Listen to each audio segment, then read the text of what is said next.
एका लग्नाची दुसरी गोष्ट. सुख घाली माझ्या दारी पिंगा.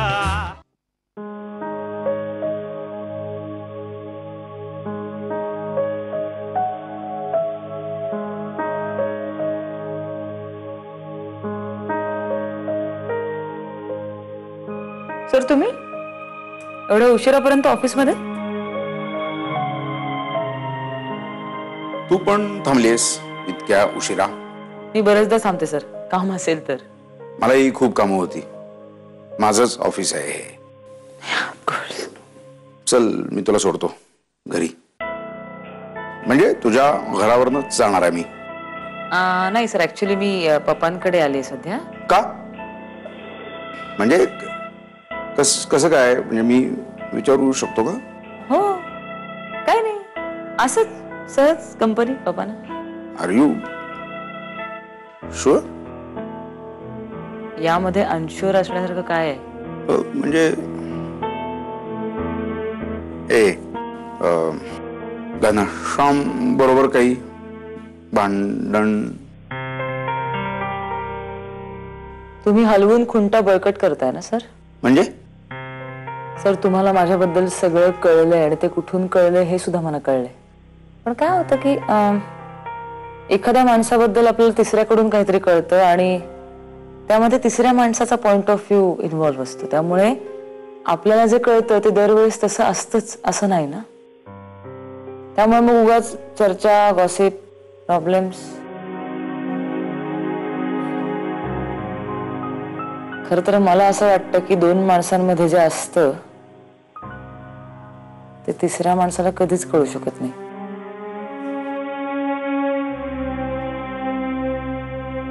You are right I guess. आणि म्हणून मी तुला असं स्पष्टपणे विचारतो की तुझं काही घनश्याम बरोबर Radha, you know I genuinely worry for you and you know better that. आणि म्हणून मी हे या ऑफकोर्स सर, आय नो. पण तसं काही झालंच तर मी तुम्हाला नक्की सांगेन. I am absolutely all right. मी निघते. Okay, I will drop you. चल. नाही सर, नको. म्हणजे तुम्हाला ऑल द वे उलट्या दिशेला यायला लागेल. आणि उशीर झालाय म्हणून मी हरीला रिक्षा आणायला पाठवलंय मगाशीच. का? हरीला रिक्षा? नाही नाही, मी तुला सोडतो माझ्या बरोबर. चाल. नको सर, प्लीज, मी जाईन. ओके, नीट जा. Take care. Good night sir. Good night.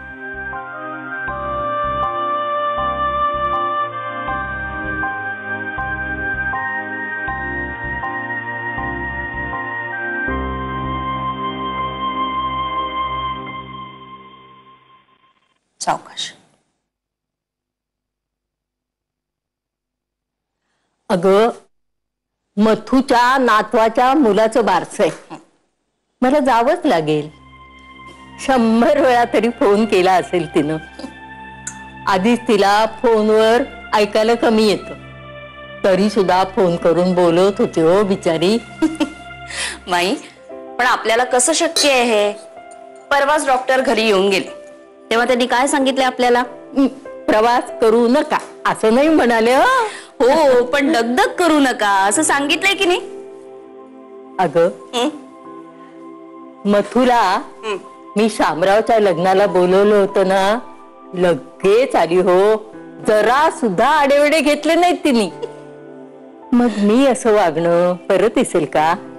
माई, मला खरं सांगा, तुमचं 5 वर्षापूर्वी ठरलं होतं घनानी साग्र संगीत लग्न केलं तरच मथुमावशी लग्नाला येतील असं? हो, हे पण आमचं मागच्या 5 वर्षापासून ठरलं होतं. काय? बारशाला जायचं? नाही, मथुमावशीच्या नातवाचं लग्नही झालं नव्हतं 5 वर्षापूर्वी. बारशाचं कसं ठरवलं तुम्ही? हे बघ, या वयात आम्ही सगळं इन ऍडव्हान्स प्लॅन करून ठेवत असतो. काय? माई, तू पुन्हा त्याच विषयावर बोलायला लागलेली आहेस. मी सांगतो, हे बघ, उगाच हट्ट करू नकोस. मी काही तुला पुण्याला पाठवणार नाहीये. भाऊजी बघा ना, मी मगापासून समजवायचा प्रयत्न करते. तुम्हीच बघा आता काय ते.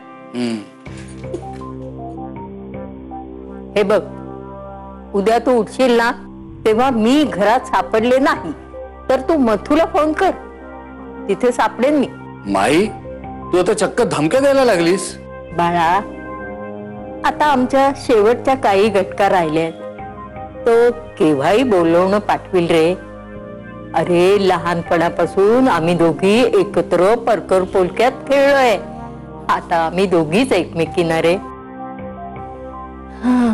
आणि असं म्हाताऱ्या माणसाचं मन मोडू नये रे बाबा. ठीक आहे, मी तुझ्यासोबत पुण्याला येतो. नाही नाही, तू कशाला? अरे मी जाईन ना एकटी. मला फक्त गाडीत बसवून दे. मथुचा मुलगा येईल ना मला घ्यायला. तू नको येऊस. हे बघ माई, मी तुझं थोडं ऐकलं की नाही, मग आता तू माझं थोडं ऐकायला हवं.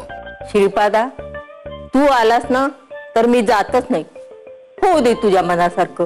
मला म्हातारीला मेलेलं काय इच्छा आकांक्षा काय महत्वाच्या राहिल्यात रे.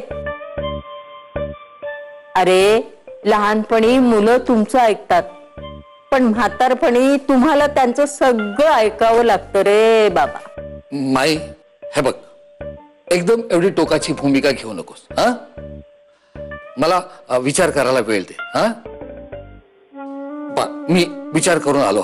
आलो आलो.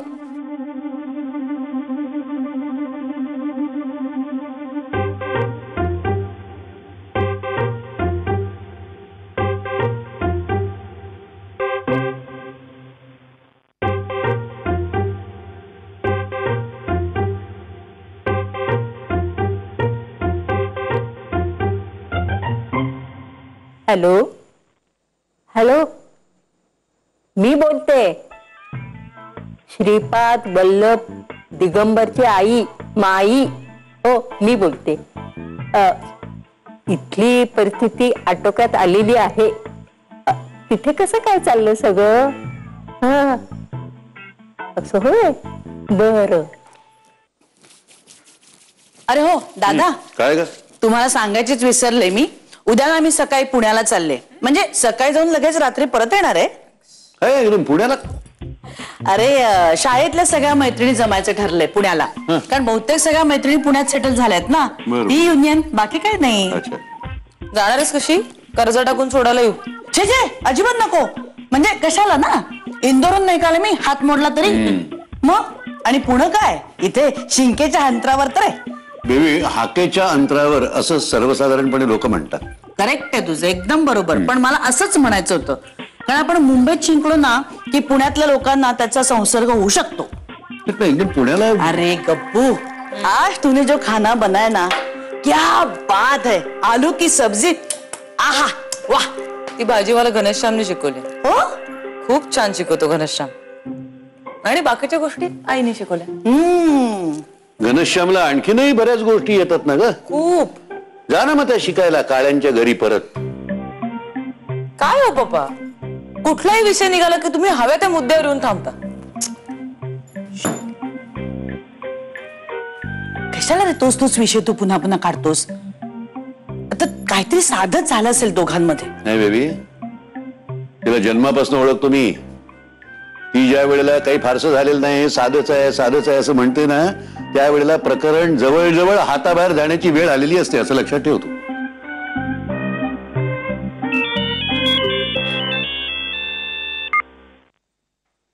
हॅलो, मी बोलतोय. हा कळलं, बोल ना. मला तुला काहीतरी सांगायचं आहे, पण आधी तू प्रॉमिस कर की तू चिडणार नाहीस, रागवणार नाहीस. तर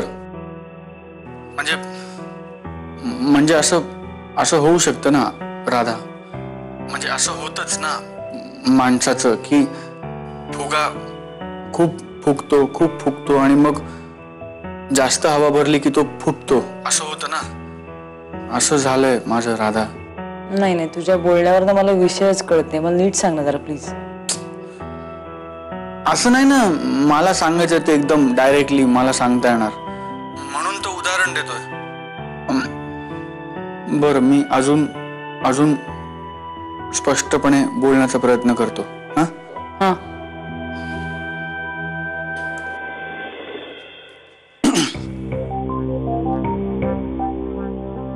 हे बघ राधा, आपण ना आयुष्यात खूप गोष्टी मानून पुढे चालतो की हे असंच असतं. म्हणजे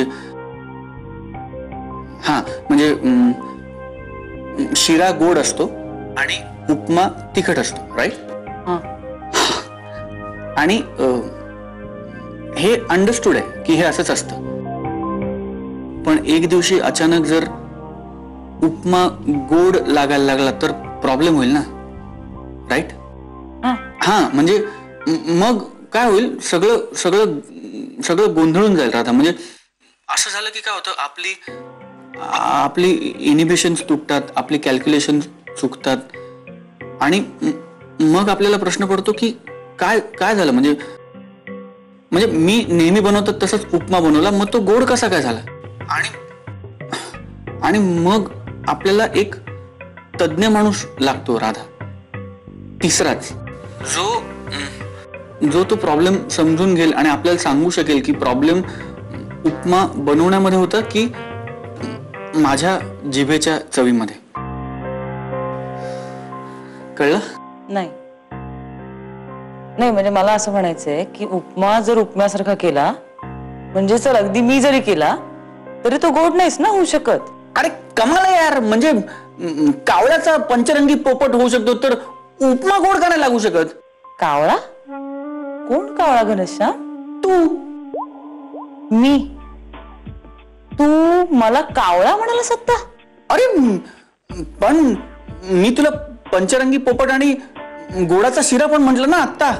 तू काय बोलतोयस घनश्याम? हे सगळं तू आपल्या त्या प्रकरणाबद्दल बोलतोयस का? म्हणजे आपल्या त्या रात्री बद्दलच चाललंय का सगळं हे? ऑब्वियस करू नको यार तू. मी असं अडून अडून बोलतोय आणि तू ऑब्वियस नको करू ना राधा. सॉरी बोल तू बोल. हा म्हणजे तेच आहे. पण म्हणजे त्या दिवसानंतर सगळं गणलंय ग, सगळं विचित्र झालंय. म्हणजे ते काय भान हरपतं असं म्हणतात ना, तसं काहीतरी झालंय राधा. मला तुझं भाष वगैरे व्हायला लागलेत यार. असं थोडे होत आहे. आणि हे मला कळत नाहीये की कसं हँडल करायचं. म्हणजे हे मी एकटा खूप दिवस सहन नसतो करू शकलो, म्हणून मला असं वाटलं. म्हणजे मी असं म्हटलं की म्हणजे मला असं मनापासून बोल ना घनश्याम. हा मला असं वाटलं की हे आपण शेअर करायला पाहिजे कोणाबरोबर तरी. म्हणून मी आपलं सिक्रेट सांगितलं. काय? तू आपलं लग्नाचं सिक्रेट सांगितलंस? हो. कोणाला? विनोद काकाला. आई घनश्याम कुठे आहे? अगं बघ, तू नाव घेतलंस आणि आला. एका लग्नाची दुसरी गोष्ट. सुख घाली माझ्या दारी पिंगा.